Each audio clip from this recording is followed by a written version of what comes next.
Bueno, me alegra mucho estar acá con ustedes hoy. Eh, Hoy lo que quería compartir un poco con ustedes era acerca de la cruz, ¿no? Que es el tema que, que me corresponde hablar hoy. Y para eso me gustaría leer algunos textos bíblicos que si quieren ustedes los pueden buscar, si no yo los puedo leer de acá. Y el primer texto que me gustaría leer está en Lucas 9:21, ¿no? Si se me llega a escuchar mal o algo, avísenme por favor y hago los ajustes que sean necesarios. En Lucas 9 del 21 al 25 nos da un- una perspectiva interesante acerca de la cruz, ¿no? Eh, los discípulos en este momento ya sabían que Jesús iba a morir, eh, porque Jesús se los había dicho. No sabían cómo iba a morir. Y es la primera mención que Jesús hace de la cruz antes de su muerte. Los discípulos todavía no sabían que Jesús iba a morir en la cruz, ¿no? Y dice lo siguiente, pero él les mandó que a nadie dijesen esto, encargándoselo rigurosamente, y diciendo, es necesario que el Hijo del Hombre padezca muchas cosas y sea desechado por los ancianos, por los principales sacerdotes y por los escribas, y que sea muerto y que resucite al tercer día. Y decía a todos, si alguno quiere venir en pos de mí, niéguese a sí mismo, tome su cruz cada día, y sígame. Porque todo el que quiera salvar su vida la perderá, y todo el que pierda su vida por causa de mí, éste la salvará. Pues ¿qué aprovecha el hombre si gana todo el mundo y se destruye o se pierde a sí mismo? No sé si alguna vez habían notado esto, que Jesús les hace una mención de la cruz antes de su muerte, pero los discípulos todavía no sabían cómo Jesús iba a morir. Y lo llamativo del texto es que le dice, tome su cruz cada día, ¿no? Eh, entonces, acá nos da el primer indicativo de que la cruz que Jesús llevaba era algo que en realidad él estaba llevando todos los días, ¿no? No era algo no fue solamente un evento de 24 horas que pasó en el momento de su muerte, sino era algo con el que Jesús cargaba todos los días, y con el que él nos llama a llevar todos los días junto con él, ¿no? Entonces, era algo un poco más amplio. Y de hecho, tenemos más evidencia de esto porque si buscamos en Apocalipsis, ya les digo bien el texto,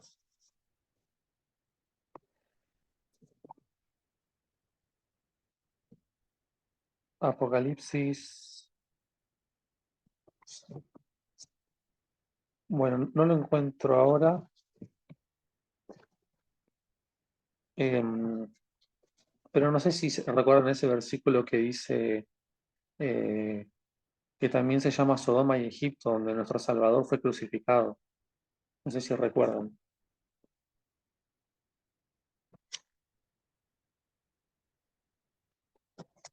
Bueno, ese texto nos da nos señala eh, nuevamente, eh, o sea, coloca la crucifixión en un lugar en el que normalmente no esperamos, en Sodoma y en Egipto. Nosotros sabemos que Cristo fue crucificado una vez y fue crucificado para siempre. Eso pasó ahí en los alrededores de Jerusalén. Pero ¿cómo puede ser que Cristo haya sido crucificado en Sodoma y en Egipto, ¿no? Eh, o sea, ¿cómo puede ser crucificado en Sodoma y en Egipto si en ese momento Jesús no había venido a la tierra? ¿A qué se refiere esto? ¿Cómo es que Jesús es crucificado? Eh, En 1 Corintios 2:1, Pablo dice, por ejemplo, así que hermanos, cuando fui a vosotros para anunciaros el testimonio de Dios, no fui con excelencia de palabras o de sabiduría, pues me propuse no saber entre vosotros cosa alguna, sino a Jesucristo y a este crucificado. Muchas gracias, Marta. Está en Apocalipsis 11:8 el texto, este que les digo, el de Cristo crucificado en Sodoma y en Egipto. Eh, En Gálatas 3:1, Pablo vuelve a hacer mención de esto y dice, oh Gálatas insensatos, ¿Quién nos fascinó para no obedecer a la verdad? A vosotros, ante cuyos ojos Jesucristo fue ya presentado claramente entre vosotros como crucificado. Hablando de los Gálatas no estaban presentes en la crucifixión, y Pablo les está diciendo que Cristo les fue presentado claramente como crucificado.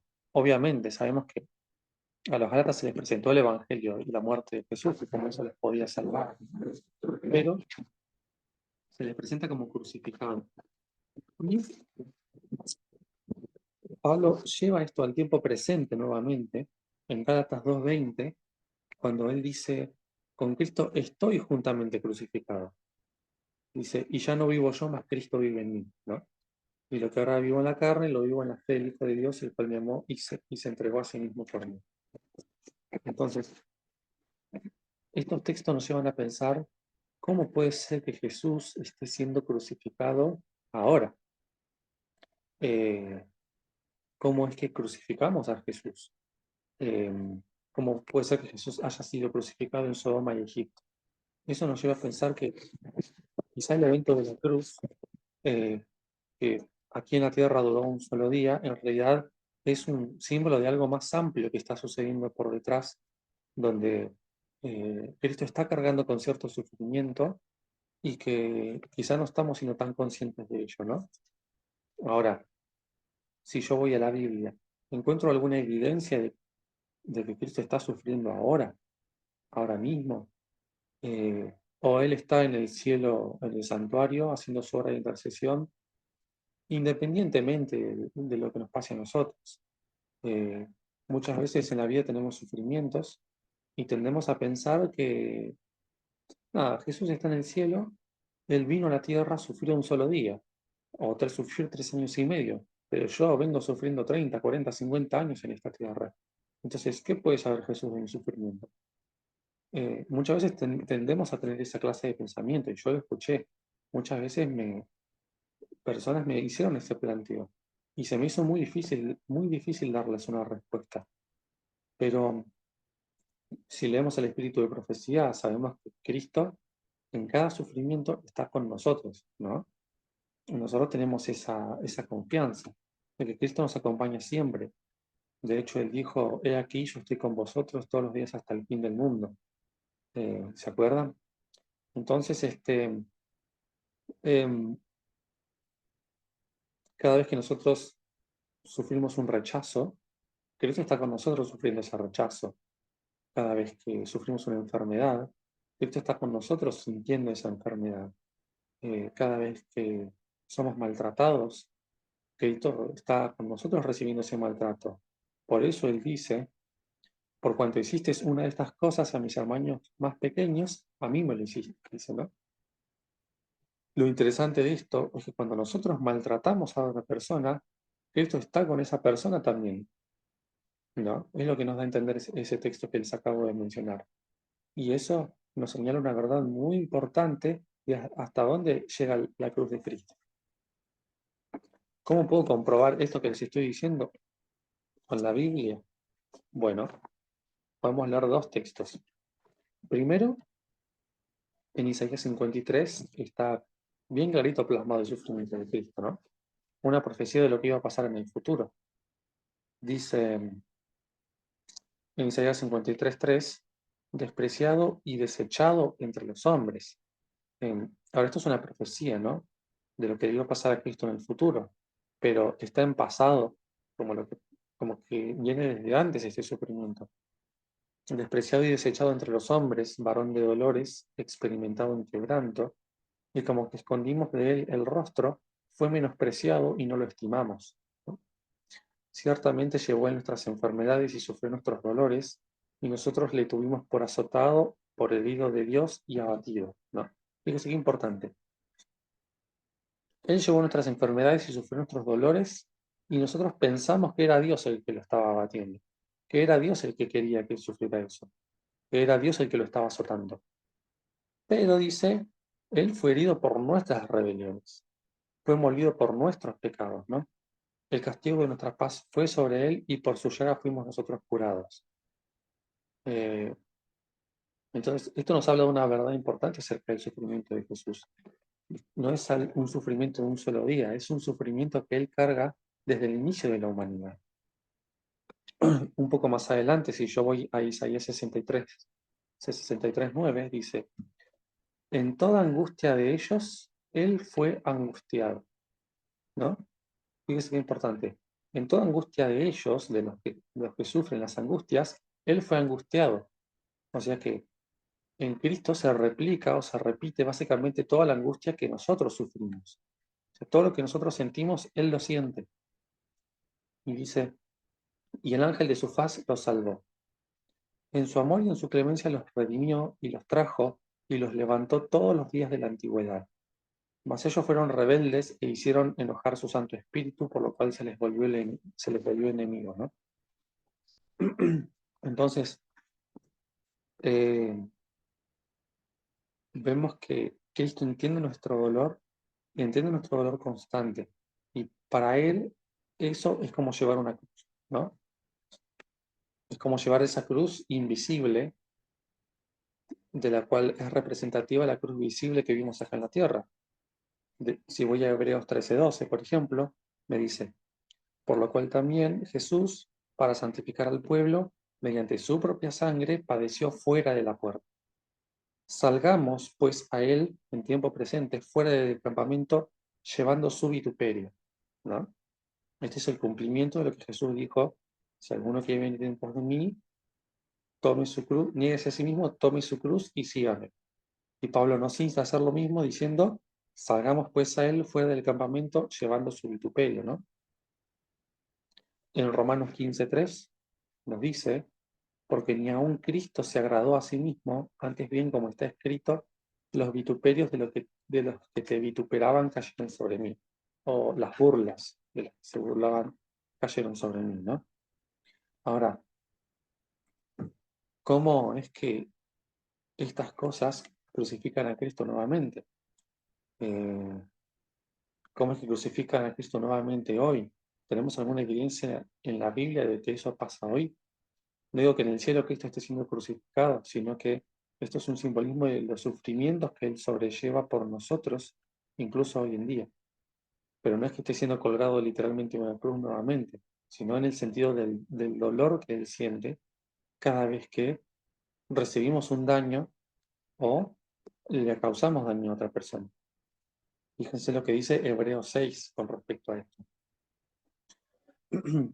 Porque es imposible que los que una vez fueron iluminados y gustaron del don celestial y fueron hechos partícipes del Espíritu Santo, y asimismo gustaron de la buena palabra de Dios y los poderes del siglo venidero, y recayeron, sean otra vez renovados para arrepentimiento, crucificando de nuevo para sí mismos al Hijo de Dios y exponiéndole a vituperio o exponiéndole a la burla, ¿no? Porque la tierra que bebe la lluvia, que muchas veces cae sobre ella, y produce hierba provechosa a aquellos por los cuales es labrada, recibe bendición de Dios. Pero la que produce espinos y abrojos es reprobada, y está próxima a ser maldecida, y su fin es el ser quemada, ¿no? Pero en cuanto a vosotros, oh amados, estamos persuadidos de cosas mejores que pertenecen a la salvación. Muchas veces se representa la lluvia, el Espíritu Santo como una lluvia, ¿no? Por eso esto lo representa como la lluvia temprana y la lluvia tardía. Eh, por eso que Jesús dice que Él hace llover sobre justos e injustos, ¿no? También tiene la parábola del sembrador, donde Él esparce la semilla. Y la semilla cae en diferentes lugares. O también está la parábola del trigo y la cizaña, ¿no? Hay una semilla buena y una semilla mala. También dice, por ejemplo, en Deuteronomio 32:1, él dice, goteará como la lluvia mi enseñanza y destilará como el rocío mi razonamiento. Acá estoy haciendo un poco un paréntesis en cuanto a la obra del Espíritu. Hoy en Oseas 6:3 dice, vendrá a nosotros como la lluvia temprana y la lluvia tardía, ¿no? Ahora, lo que está diciendo en Hebreos 6, que la tierra que bebe la lluvia, es que la lluvia del Espíritu viene, ¿no? Y eso hace crecer la semilla. Si la semilla es buena, va a dar un buen fruto, pero si la semilla es mala, va a revelar un mal fruto. Y eso básicamente es lo que hace la lluvia, ¿no? Cuando esta semilla revela un mal fruto, la tierra aún así hace su esfuerzo y nutre esa semilla para que se revele hasta el máximo. Y va a estar plenamente revelada en el tiempo del fin, ¿no?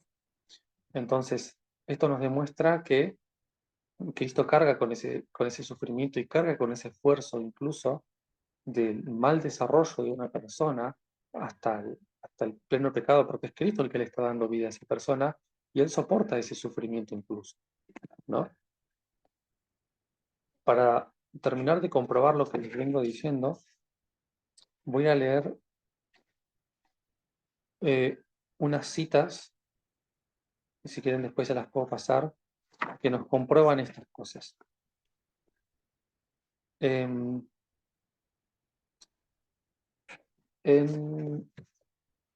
el conflicto de los siglos nos habla un poco del misterio de la cruz. En el conflicto de los siglos, en la página 633, nos dice lo siguiente.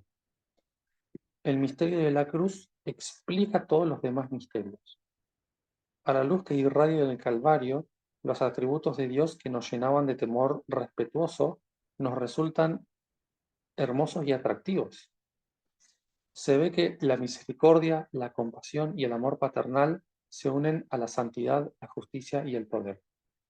Al mismo tiempo que contemplamos la majestad de su trono, tan grande y elevado, vemos su carácter en sus manifestaciones misericordiosas y comprendemos, como nunca antes, el significado del apelativo conmovedor Padre nuestro, ¿no? Entonces, a través de la cruz, lo primero que podemos aprender es eso. En el deseo de todas las gentes, página 267, nos dice, cada pecado vuelve a herir a Jesús. Es lo que mismo que nos dice la Biblia, ¿no? Y al mirar a aquel a quien hemos traspasado, lloramos por los pecados que le produjeron angustia, ¿no? Si nosotros miramos a Jesús y lloramos por los pecados que le han producido angustia, entonces estamos llevando la cruz con él. Si nosotros miramos a Jesús y eso no nos mueve un pelo, entonces no estamos llevando la cruz con él.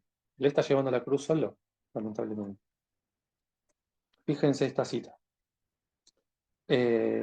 Dice, esto está en el tomo 2 de, no me acuerdo qué significa SAT, pero ya lo voy a buscar, página 214, dice, y también lo que los traspasaron. O sea, está hablando en el contexto del versículo donde dice que van a ver a Cristo incluso los que lo traspasaron. Esto no solo se aplica a aquellos que vieron por última vez a Cristo cuando colgó en la cruz del Calvario, sino a aquellos que con palabras y acciones equivocadas lo están traspasando hoy. Diariamente sufre las agonías de la crucifixión, ¿no? Fíjese qué importante que dice Elena de White respecto de Cristo. Diariamente él sufre las agonías de la crucifixión. O sea, la cruz hace 2000 años fue una manifestación visible de algo que Cristo venía sufriendo todos los días a causa del pecado de la humanidad. Todos los días, hombres y mujeres lo traspasan deshonrándolo al negarse a hacer su voluntad. ¿Y no sufrió antes de venir a esta tierra como hombre entre los hombres? Nos dice ella. Más adelante, en el mismo párrafo, dice, nuestras disposiciones naturales deben ser suavizadas y sometidas por su gracia. Entonces no lo crucificaremos continuamente, ¿no? Otra cosa que dice Lina de también, esto lo dice en el deseo de toda la gente, página 753, es, Cristo siente los males de todo doliente. Cuando los malos espíritus desgarran un cuerpo humano, cuando sienten la maldición, Cristo siente la maldición, ¿no? Cuando la fiebre consume la corriente vital, Él siente la agonía, se la siente ahora.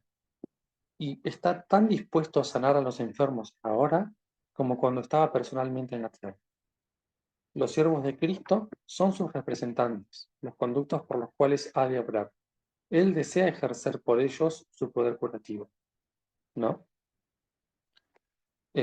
Bueno, hay muchas citas que hablan de esto. Voy a leer una última cita y voy a terminar de cerrar con un versículo.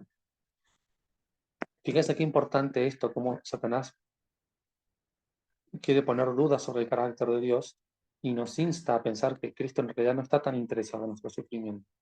Él dice, es obra de, esto está en el deseado de toda la gente, página 323, dice, Es obra de Satanás llenar los corazones humanos de duda. Los induce a mirar a Dios como un juez severo. ¿Vemos a Dios como un juez severo o como un padre amoroso? No son lo mismo. Dice que Satanás nos insta a verlo como un juez severo. Los tienta a pecar y luego a considerarse demasiado viles para acercarse a su Padre Celestial o para despertar su compasión. El Señor comprende todo esto. Jesús asegura a sus discípulos la simpatía de Dios hacia ellos en sus necesidades y debilidades. No se exhala un suspiro, no se siente un dolor, ni ningún agravio atormenta el alma sin que haga también palpitar el corazón del Padre, ¿no? Entonces, esto nos habla una verdad muy importante acerca de que Cristo está sintiendo los males y los sufrimientos no solo de uno, sino de las personas en todo el mundo. Él conoce el dolor de todos y Él nos insta a que tomemos esa cruz y la llevemos con Él. Ahora, teniendo esto en mente, ¿no quisiéramos aliviar el dolor que Cristo está llevando ahora por la humanidad? ¿Y cómo hacemos eso? Bueno, vamos a predicar el Evangelio para que esto se termine una vez, pero no por nuestro propio bien, para llegar nosotros al cielo, para aliviarnos nosotros del dolor, sino para aliviar a todos nuestros hermanos ahora mismo, eh, aliviando a nuestros hermanos ahora mismo y consecuentemente aliviando el dolor de Cristo, ¿no? Hay una hermana, dice Ángela, ¿cómo pueden creer algunos hermanos entonces que pecaremos hasta que Cristo venga? El meditar en este tema, ¿cómo vamos a hacerle sufrir hasta ese evento? Y claro, obviamente, está clarísimo, ¿no? Si yo digo que voy a pecar hasta que Cristo venga, entonces no me interesa lo más mínimo el sufrimiento de Cristo, ¿no? Eh, y voy a leer un texto más, donde vemos realmente el sufrimiento del Padre por nosotros. Fíjense lo que él dice en Jeremías 4:19. Si ustedes leen el contexto, es Dios el que está hablando acá, ¿no? No es Jeremías el que le está diciendo esto a Dios, es Dios el que está sufriendo eso su pueblo. Y dice, mis entrañas, me duelen las fibras de mi corazón se agita dentro de mí, no callaré. Esto lo dice Dios. ¿Pueden entender el sufrimiento de Dios por el ser humano? ¿Sienten, recuerdan alguna vez que sufrieron ese dolor adentro del pecho, un dolor muy fuerte? Y dice, porque sonido de trompeta has oído, oh alma mía, pregón de guerra. En tiempo de Cristo lo más aterrorizante que podías oír era el sonido de la trompeta, porque si sonaba la trompeta era porque tenías todas las tropas afuera de la ciudad, era realmente algo que daba miedo. Quebrantamiento sobre quebrantamiento es anunciado, porque toda la tierra es destruida. De repente son destruidas mis tiendas, en un momento mis cortinas. ¿Hasta cuándo he de ver bandera? ¿He de oír sonido de trompeta? Porque mi pueblo es necio, no me conocieron, son hijos ignorantes y no son entendidos, sabios para hacer el mal, pero para hacer el bien no supieron. Entonces, la cruz de Cristo es es la clave que revela todas las otras verdades, dice el Emmanuel. Y entender esto nos habilita a empezar a caminar en un proceso de santificación y en un proceso de perfeccionamiento como Él quiere, porque todo esto eh, a Cristo le está causando un sufrimiento constante. Y porque nosotros también estamos en un sufrimiento constante al estar en esta tierra, Cristo quiere que sepamos que Él siente todo y que no estamos solos en esto. Y que a través de la cruz de Cristo podemos llegar a entender de manera completamente plena cuál es el sufrimiento de Jesús y cómo Él quiere aliviarnos de eso, para aliviarnos a nosotros y para aliviarse a sí mismo también. Y es el acto más de amor más grande que podemos demostrar, es trabajar para aliviar a nuestros hermanos y consecuentemente poder aliviar a Cristo de todo esto, ¿no? Y que yo no tenga que ser crucificado una y otra vez, y que el día que Cristo venga esto finalmente pueda terminar para todos, ¿no? Y obviamente nos insta a querer compartir esto con todos nuestros hermanos. Bueno, en generales, eso era lo que quería compartir hoy con ustedes. Y bueno, si ustedes no quieren agregar nada más, porque estamos reducidos de tiempo, me gustaría que instar a cada uno a hacer una oración individual, si les parece. Y durante los próximos 2 o 3 minutos hacemos una oración individual y cierro con una oración general, si les parece. Hermanito, Bien, gracias, muchas gracias por tu presentación. Sí, vamos a tener un minutito de oración individual porque ya son las 5:30, lo siento mucho. Un minutito y entonces para ver si podemos cantar el himno final y después tú terminas con una oración. ¿Está bien? Muchísimas gracias. bueno.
Oí la voz del buen Jesús, sígueme, sígueme, sígueme. Te guiaré a eterna luz, sígueme, sígueme, sígueme. Por ti la ley toda cumplí. Por ti la amarga y el bebí, por ti la muerte cruel sufrí. Sígueme, sígueme, sígueme. Oh, deja atrás el vil pecado. Sígueme, sígueme, sígueme. Hogar celeste preparado, sígueme, sígueme, sígueme. Oh, cuántas veces te llamé y llevaste tú mi santa ley, mas fiador por ti quedé. Sígueme, sígueme, sígueme. En mí tú puedes descansar.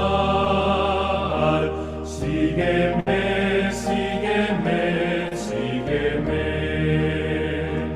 Tus penas ven a entregar.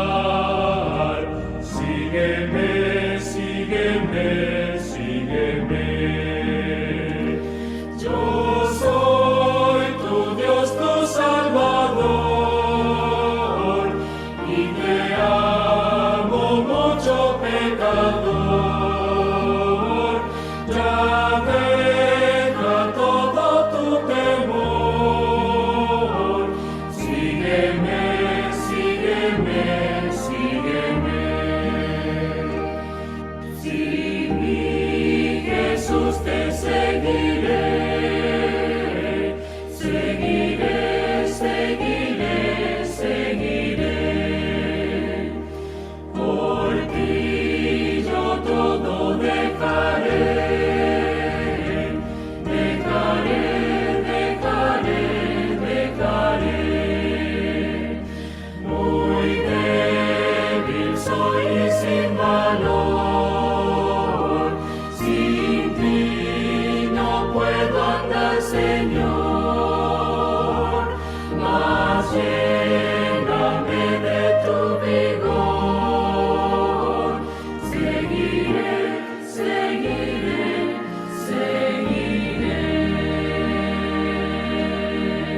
Hermanito Damián, muchas gracias. ¿Puedes terminar con una oración, por favor? Sí. Bien. Amén, gracias. Querido Padre que estás en el cielo, te damos gracias por cada una de tus bendiciones y por tu palabra. Queremos pedirte perdón por nuestros pecados, perdón por no considerar tu dolor constante por la humanidad. Queremos llevar la cruz contigo, queremos descubrir esta verdad, Señor, acompañarte en esto y queremos aliviar tu dolor lo más que podamos compartiendo la verdad con todos nuestros hermanos. Queremos conocerte más y que te reveles en nuestras vidas y que podamos contemplar tu cruz que sostiene todas las cosas de este mundo también. Te rogamos tu dirección en esto y que nos guíes con tu espíritu. En el nombre de Jesús. Amén. Amén, amén. Gloria a Dios, Amén. hermanito. Muchas Amén. gracias.